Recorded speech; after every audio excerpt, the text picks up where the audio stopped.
Shalom, salam jumpa dalam mimbar kecil GKI Guntur pada minggu ini.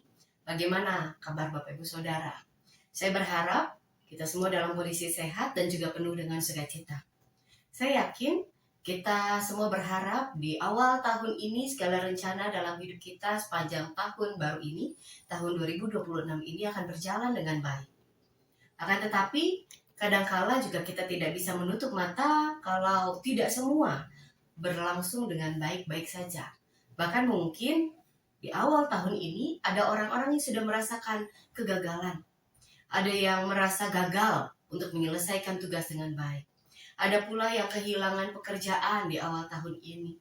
Sementara itu ada orang yang merasa segala upayanya yang telah ia lakukan sepanjang tahun yang lalu, kemudian awal tahun ini terlihat berakhir dengan sia-sia. Pertanyaannya, apakah benar itu semua sia-sia? Saudaraku, ada orang yang merasa dan berkata dalam hatinya, ia tidak memiliki kemampuan yang terlampau besar, ia kurang ini dan itu. Ada pula orang yang merasa segala usaha dan upayanya selama ini dalam hidup seringkali hanya hal-hal kecil, hal yang sepele dan tidak terlampau penting dalam kehidupan. Seorang ibu rumah tangga bisa mengatakan, saya tidak bekerja, saya tidak bisa apa-apa, cuma bisa mengerjakan pekerjaan rumah saja. Seorang anak bisa mengatakan, saya itu tidak sepintar orang lain, teman-teman saya di kelas. Seorang anak remaja mengatakan, saya tidak memiliki satu bakat tertentu yang bisa dibanggakan. Harus diakui, kita hidup di dunia yang seringkali mengukur nilai dari sebuah keberhasilan itu dengan hasil yang besar, yang terlihat, yang dipuji oleh banyak orang. Dan tanpa sadar, cara berpikir itu juga yang mempengaruhi cara kita menilai diri kita sendiri. Akibatnya, kita mudah lelah dan tawar hati terhadap setiap kondisi hidup yang sering kita jalani.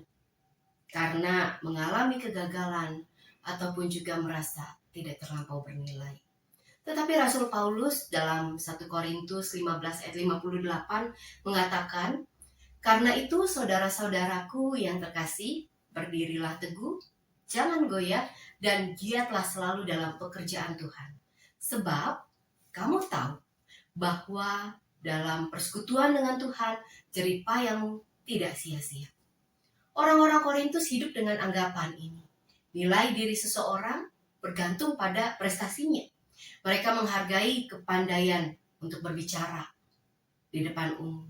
Mereka mengagungkan hikmat dan juga kekuatan kekuasaan. Mereka mengukur dari apa yang terlihat dan diakui oleh orang lain.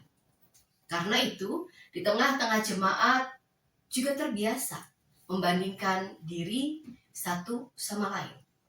Orang yang perannya tidak menonjol akan merasa rendah diri. Tapi mari lihat, Paulus tidak berkata bahwa setiap pekerjaan akan selalu tampak besar atau langsung berhasil dalam hidup manusia. Ia hanya menegaskan satu hal yang sangat penting. Di dalam Tuhan, jerih payah kita tidak akan sia-sia. Mungkin apa yang kita lakukan tidak terlihat oleh banyak orang. Mungkin hasilnya juga tidak segera nampak dalam kehidupan. Namun Tuhan melihat kesetiaan dan bukan besarnya peran. Bahkan dalam hal yang kecil itu, Tuhan sedang bekerja. Tuhan menghargai hati yang tekun, bukan kemegahan hasil dari pekerjaan kita. Kesetiaan dalam hal-hal kecil ini bisa menunjuk pada mengerjakan tanggung jawab dengan jujur, tetap berbuat baik walau tidak dipuji, tetap melayani walau terasa biasa. Sejatinya, semua itu di mata Tuhan memiliki nilai yang kekal, nilai yang berharga. Karena itu, saudaraku, jika hari ini kita merasa apa yang kita lakukan terlampau kecil, mari kita ingat pesan firman Tuhan itu. Tidak ada kesetiaan yang sia-sia di hadapan Tuhan. Karena itu mari kita tetap melangkah dengan setia. Bukan karena kita merasa besar, tetapi kita percaya Tuhan bekerja di tengah kesetiaan kita. Mari kita berdoa. Ya Tuhan, mungkin hidup kami tidaklah mudah untuk kami jalani, tapi tolonglah kami untuk bisa tetap setia kepada setiap kehendak Tuhan dalam keseharian kami. Mungkin jalan kami tidaklah mudah untuk kami lalui, tetapi biarlah kami juga tetap percaya bahwa Engkau sedang bekerja, bahkan dalam setiap hal kecil yang kami perbuat, serta kegagalan dalam hidup kami yang kami alami. Dalam nama Tuhan Yesus, kami berdoa. Amin.